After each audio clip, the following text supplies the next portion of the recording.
My name is Amy Clark, and I'm 28 years old. Currently, I work at my father's construction company. I'm getting married soon to George Brown, a college classmate who confessed his feelings to me.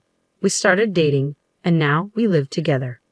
George works at a company in New York City while I work locally. He commutes by train, and I drive to work. With our wedding just 3 months away, I'm busy with preparations. George usually gets home around 7 p.m., so I handle our meals. On his days off, he helps by cleaning our apartment, especially the bathroom.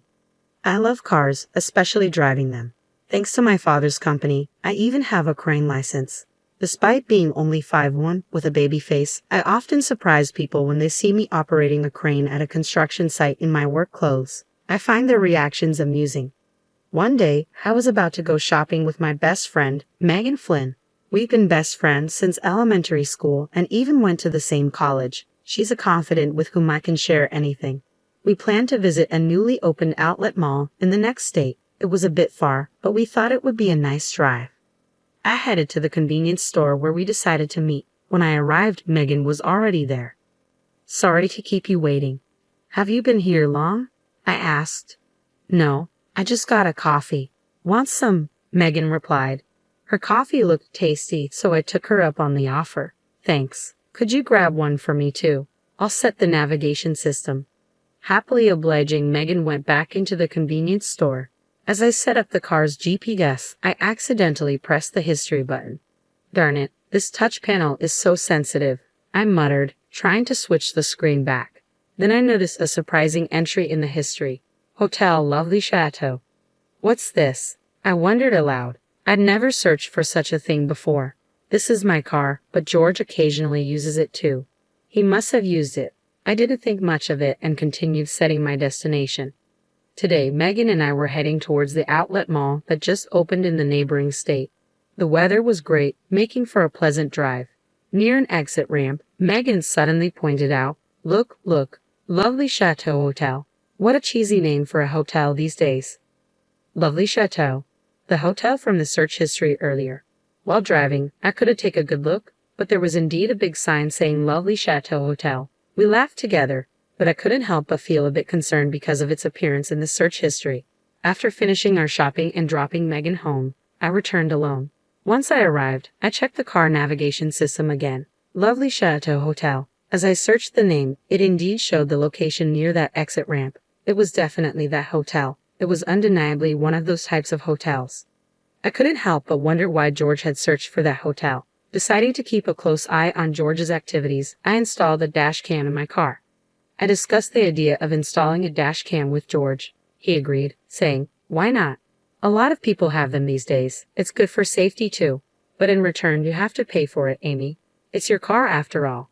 Although the car is in my name, George also uses it, so he ended up contributing a bit to the cost. The next day after work, I drove straight to the dealership and had a dash cam installed. It came with cameras facing the front and back, and one that recorded the interior of the car. The recording time is 5 hours, after which it overrides previous footage. I also decided to add a GPS logger, which records the vehicle's movements via GPS. After George used the car, I checked the dash cam footage and GPS logger data. I mainly use the car for commuting, so George typically uses it on his days off. He always asks me for permission in advance. One weekend, George approached me. "Can I use the car this Saturday?" "Sure, but where are you going?" I asked. "I'm planning to go to the shopping mall you went to last week. A friend wants to check it out," he replied. "Who's this friend?" "Just a colleague from work. He lives pretty close by." "Is this friend a woman?" "No way. He's a buff guy, even bulkier than me." "All right then, bring me back a souvenir." "Gotcha, Amy. I bet you like something edible." "Yeah, I'd love something sweet." "All right, got it." The weekend came as planned. George left on Saturday and returned in the evening. I had been waiting for him to come back and use the excuse of having left something in the car to retrieve the memory card and the GPS logger. After George went to bed, I checked the data from the GPS logger and the memory card. The GPS logger showed he did go to the shopping mall, but it also revealed that he had taken a detour on the way back, exiting at an interchange. Upon enlarging the location, I saw it was the Lovely Chateau Hotel. This seemed completely suspicious. Our wedding is next month, and now this. My fingers trembled as I operated the device. This was already a huge shock, but I composed myself and checked the memory card. I inserted it into the computer and played back the recorded content. Suddenly, a strange woman appeared on the screen, sitting in the passenger seat. She was quite flashy with long hair and seemed pretty. She appeared to be older than me, but her occasional smile was somewhat childish. Unable to think straight, I just stared at the screen, completely shocked. The conversation was also recorded. "Really, you're such a bad boy. You're getting married next month and you're still doing things like this," she laughed. "It's all good. The reason I'm marrying her is because her dad's the boss. He's a construction contractor, but he's loaded." George's voice resonated from the playback. "Oh, but once you're married, doesn't that mean we're over?" "No way. You're the real deal for me. I plan on divorcing her after a year or so. Of course, I'll make it look like she's the bad one, and I'll grab a hefty alimony and her parents' wealth. After that, I'll be with you." "A whole year?" Grace sounded disappointed. "No, we'll continue this relationship in the meantime. I can't bear to be away from you even for a day." "That makes me happy. I love you, George." "I love you too, Grace." I stopped the playback. I couldn't watch any further. George had been unfaithful, cheating, and he was marrying me just to take over my father's company. The proposal, the birthday we spent at the Seaview Hotel, everything was a farce. Why? Tears blurred my view of the computer screen. The next day, I told George I needed to prepare for the wedding and would be going back to my parents' home for a while. George replied without much thought, "Okay." Perhaps he was even pleased that I would be gone.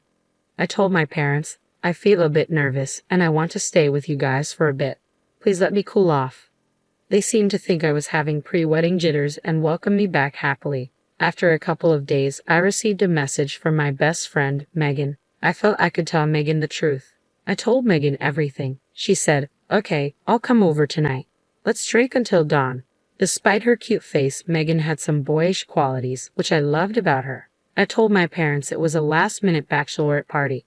Soon enough, Megan showed up with bags full of drinks and snacks. "Mom, I'm borrowing Amy for the night. It might get a bit loud, so please bear with us," Megan joked as soon as she arrived. "Oh dear, I see you're all chatterboxes, but don't drink too much, okay? I made some stew, so take it and eat it," my mom said, thoughtfully preparing some snacks as well. "Wow, thank you. The wonderful smell earlier was the stew, wasn't it? I'll gratefully accept this. Oh, by the way, may I invite another friend over?" Megan asked.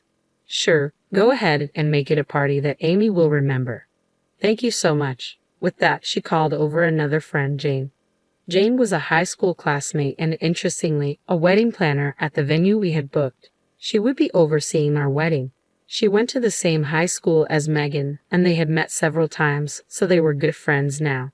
The party started with the three of us. I showed the two of them the dash cam footage. Then Megan said, "Oh, I know this person. She's Grace, a junior from our college club. Amy, you wouldn't know her because you weren't in the club, but both George and I were in the club with her." I was astounded by this revelation. "Wait, George's junior? I thought she was older than me. She always seemed mature for her age, but who would have thought it was Grace? She's invited to the wedding. Most of the club members will be there," Megan said while poking a radish from the stew. "But this situation is frustrating, isn't it? I want to get back at her somehow." Jane, crushing an empty beer can, said, "She's always had a strong sense of justice and even caught a gropper in high school, handing him over to the police." She was enraged as if it were her own matter. Accepting Jane's words of revenge, Megan started talking. "Let's ruin the wedding then. I have a plan," she said, preparing a piece of paper and starting to write something down. "What do you think, Jane? Your cooperation is essential. Please help Amy." "Of course, I'm the planner for this wedding, so I can make anything happen," Jane replied.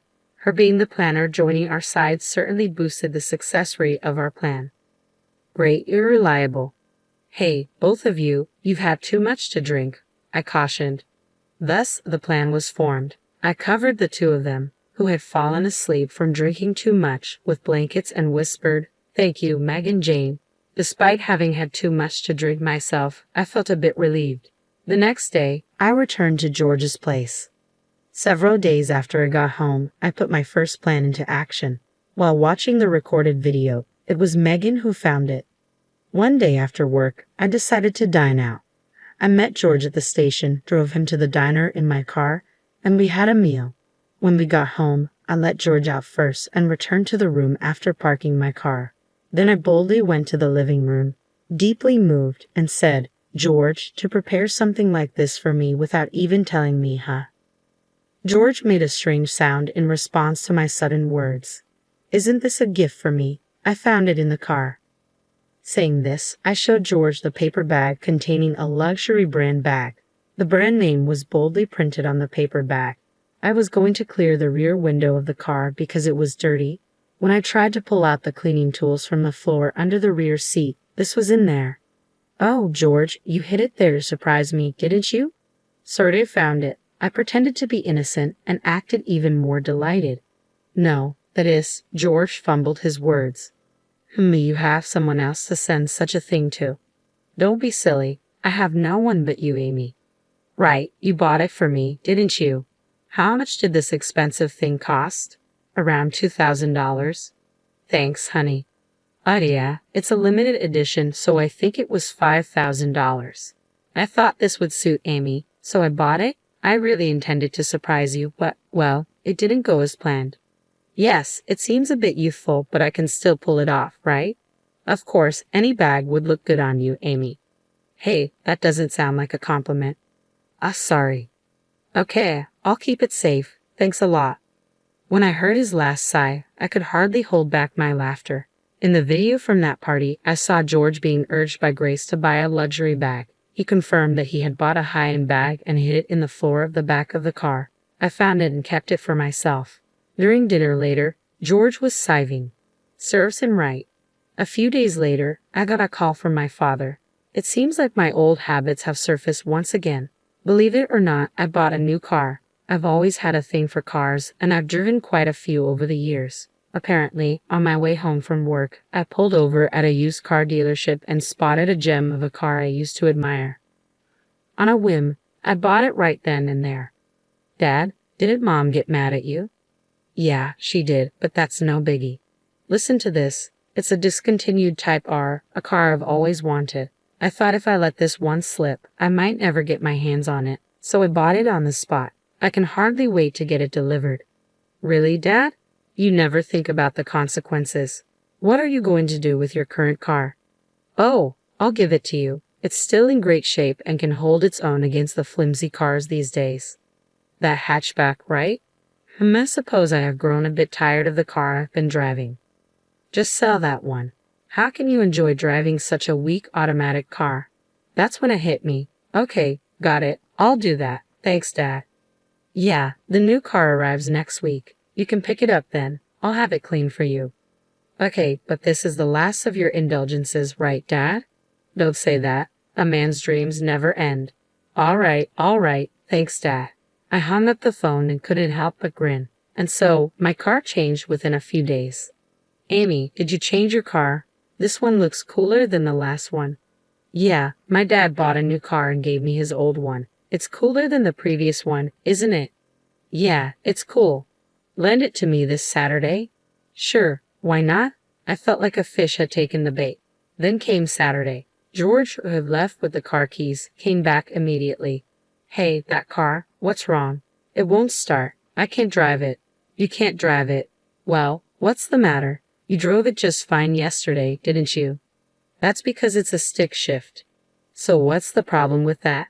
"It's just that I only have an automatic license." "Oh, that's right. I forgot about that." "This is not funny. I can't drive now." "Why is that a problem? Do you want me to drive for you?" No, that's not it. I mean, I don't want to spoil your day off." "Really, I don't mind though." No, I'll figure it out." "All right then. Safe travels." I knew very well he couldn't. Serves him right. The car I got from my father was a stick shift. There was no problem for me since I have a manual license. However, George only had an automatic license. He legally can't drive that car and probably wouldn't know how to drive it anyway. I had already figured out that he's been taking the car on weekly dates. Despite knowing that, I still switched cars. It's my car in my name, and I can do whatever I want with it. Serves him right. Then, with just 1 week to go until our wedding. I received a message and was summoned to a designated location. "Hello, my name is Amy," I greeted. "Oh, Amy, thank you for coming," the other party responded. "Not a problem. So, how did it go?" "Well, please sit down. We'll discuss everything shortly." With that, I was ushered into a meeting room and sat down. "Let's first discuss your request," he began. Yes, I nodded. This was a private investigation agency. I had requested a background check on George. The subject, George Brown, was definitely in the wrong. "We have secured photos and videos. Would you like to see them?" "Yes, please." The investigator pulled out a laptop, inserted a USB drive, and started playing a video. In it, two people were walking playfully, arm in arm, before entering a hotel. The date and time of the video were from a Saturday afternoon 2 weeks ago. There were also photos of them kissing, embracing, and more. "Thank you. This is enough." I then received the documents and left the office. Honestly, I knew about the affair, but seeing it so blatantly presented was hard. I contacted my friends Megan and Jane and arranged to meet at a pub. I secured a private room, showed them the documents I received earlier, and we started our analysis. "Oh man, this is clear-cut evidence," Megan said. "This one's quite something too," Jane added. "I have lost all sympathy. I'll bring him down completely." With that, I took a big gulp of my beer. "Hey Amy, could you lend me these?" Jane asked. "Huh? What for, Jane?" I was already planning to make a slideshow of the bride and groom, so it would be easy to include these. "Okay, all that's left is to get ready for the big day." With that, Megan raised her beer mug and gave me a toast. "To us. Let's give it our all." I was so touched that everyone was going all out for me that I felt like crying, but I held it back, and so the big day finally arrived. The day of the wedding was hectic, busy to say the least. Upon arriving at the wedding venue, I was immediately ushered into makeup, wardrobe, and other preparations. Regardless of my state of mind, everything moved along as planned. When I saw myself in the mirror donning the white wedding gown, I was brought to tears. Despite this being the very image I had once dreamed of, I never thought I'd be wearing it with this feeling. Noticing my tears, my mother gently said, "Oh dear, the bride shouldn't be crying already," as she wiped my tears away.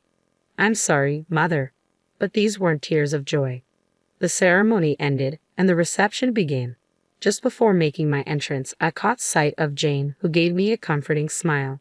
George was cheerful and smiling right from the start, while I could only manage an awkward smile. The reception proceeded without a hitch as planned. Then came the moment for the bride's farewell letter to her family. The hall darkened, and a spotlight fell only on me and my parents at the head table. I was handed a microphone, but instead of reading my letter, I turned to face the crowd and began to speak softly. "Everyone here today, thank you very much for joining us." Normally, at this point, I should be saying goodbye to my parents and expressing my gratitude for marrying the man I love, but a stunned silence swept through the crowd as I broke from tradition. Jane, off to the side of the stage, gave me an encouraging thumbs up. "The real bride is not me," I declared, causing an immediate stir among the guests. "The real bride is Grace Davis, a junior from George's college years. George has admitted that it's not me but her who he truly loves. I have evidence." After speaking, the spotlight shone on one person in the crowd, and there was Grace bathed in light. Lively music started playing, and a slideshow began. Images of them holding hands, kissing, and even entering a hotel were displayed one after another. Then the music stopped, and a video of their conversation played at a loud volume. The hall was in an uproar. "What's going on here? George, you owe us an explanation." Amidst the flying shouts, I handed the microphone to a pale-faced George and bowed to his parents before stepping off the stage. Megan and Jane, who had rushed over, practically dragged me away from the venue.